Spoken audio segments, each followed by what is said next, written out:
Okay. Nice headline. Empty rhetoric. That's what I think this is all about now. And all of a sudden today, story breaks. Padre players finally respond to everything that happened in the last week in the media. The questions about the culture, the lack of leadership, bad relationships, front office versus the manager versus the players in the dugout. New phrase, circle the wagons. Hmm. Everybody's talking about, well, the media is not really right. But then Joe Musgrove stepped up and said, there were issues we should have solved and we did not get them solved. We have now had meetings since the articles came out, and we think we've fixed the problem. And everybody putting their arms around Manny Machado, great teammate, good leader, etc. Everybody's saluting Bob Melvin. He's a guy we want to play for. Nobody's signing off on all the anonymous junk that was given to the UT and given to the athletic beat writers about problems internally. So here we are, final week of the season. Padres, for some reason, are feeling good about themselves. Why would you feel good at 77 and 79 with a $253 million payroll? Why would you feel good when the numbers are staggering? Yes, they've won 9 of their last 10, but they've played 3 series against 3 last place teams. What's the accomplishment there? The numbers. 42 and 37 at Petco Park. Not much of a home field advantage. The numbers. When trailing in the 8th inning, 2 and 69 with that batting order. Can you believe that? The numbers. 0 and 12 in extra inning games, equaling the all-time worst extra inning record in a single season of the old Montreal Expos. Numbers. 7 and 22 in one-run games. It is now tied with the all-time worst record ever in baseball set in 1935 by the Boston Braves. 41 losses against teams that were 500 or less this season. And since the trade deadline, which was going to solve everything, 25 and 24. And as I watched on Sunday, my heart said, is this the last time we see Blake Snell out on the mound at Petco Park, pitching for the Padres, soon to be free agent? Last time we see Josh Hader, top closer in Major League Baseball, soon to be a free agent? How long will it be before we see Machado back? Because he's going to have elbow surgery shortly, 5 to 7 months rehab time. And who knows whether Darvish and Musgrove, coming off their elbow and shoulder problems respectively, come back and be the same stalwart starters they were before. So at the end of the day, awful lot of empty rhetoric in that clubhouse. You know, the word I want to use is accountability. How are you going to place and spread the blame for what was, I think, the worst season in Padre history? Worse than the 100-loss seasons when they were an expansion team. Worse seasons when they got run out of the World Series 4 in a row.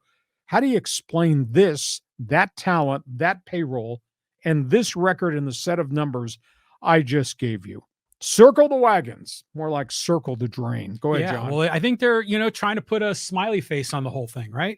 I mean, I saw the interview that Marty Caswell had with Joe Musgrove in front of the dugout, and Joe was accountable. He says, yeah, we just didn't perform. We didn't get the big hits. We needed it. But, now that the pressure is off, they feel more relaxed, and now they can actually go out there and play. But in the end, this season has got to be one of the worst in Padre history. Complete disappointment. They kept teasing us and thinking they were going to get back into it. They're still under 500, despite winning 9 of 10. They're still under 500. So I'm just ready to throw this whole season in the trash can and turn the page, because it was just awful. The whole thing was just terrible. Now, I saw reports that the Padres are likely not going to sign Snell or Hader. They're going to let them walk because they want to bring those payroll numbers down. Well, geez, if you don't sign those two guys, I mean, maybe Suarez would be your closer, but you don't have more starting pitching because Lugo is going to probably be gone. Walker is going to be gone. I mean, what are you going to do? Well, I think the one positive, the Preller, quote, boots on the ground, he'll go find players, maybe at much lower prices. I mean, because he did find Nick Martinez, who's been really serviceable. And Waka, had he been pitching at Fenway Park this year, where he was a year ago with a good record, Red Sox would be in the playoffs. Waka's turned out okay. Lugo's been a nice back of the rotation rental. So you can go find guys, but now you have to go find multiples and multiples of guys, unless you can convince these guys, hey, this was a good experience. 61 sellouts, all-time record, 3.23 million fans. You guys are beloved. That's my sales pitch to Snell when Scott Boras is in the room. Why don't you stay here? You rallied back. We fixed your career. Stay here. We'll pay you some, whether or not they want to pay him $30 million, which I think is going to be the price tag. I think they have to sales pitch some of these guys really hard because this was a good environment, good experience, and a beautiful ballpark in America's finest city with a bunch of real rabid fans. But if it's all about going out to get the next paycheck from somewhere, then these guys are gone. It's a juggling act. They're going to have to replace guys if guys leave.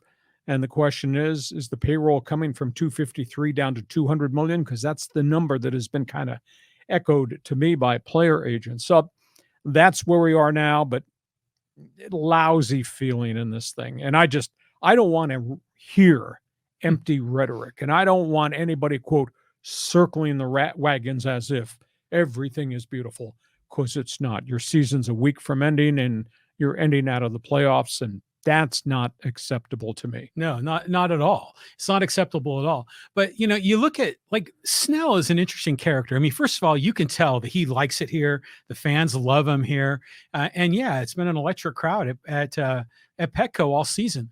But are other teams going to be putting big money on the table for Snell? Because everyone knows that he's hot and cold, and when he's cold, he's really cold.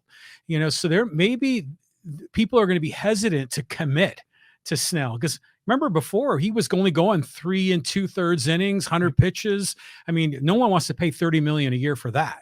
But Scott Boras gets money for his clients. He sales pitch, bamboozles somebody. There's probably somebody out there that'll do something like that.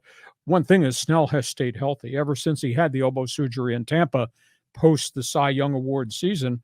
He's just been rock solid, and he throws a lot of pitches, and he makes every start. Interesting to see what the price tag on him will be. Hey, you're a Padre fan with us on live stream. Jump now into the chat room and get ready to fire us some questions. I guess the burning question, who do you blame for what this has become? And do you agree with John and I about these guys shouldn't be circling the wagons and giving us a bunch of empty rhetoric? Okay, from baseball,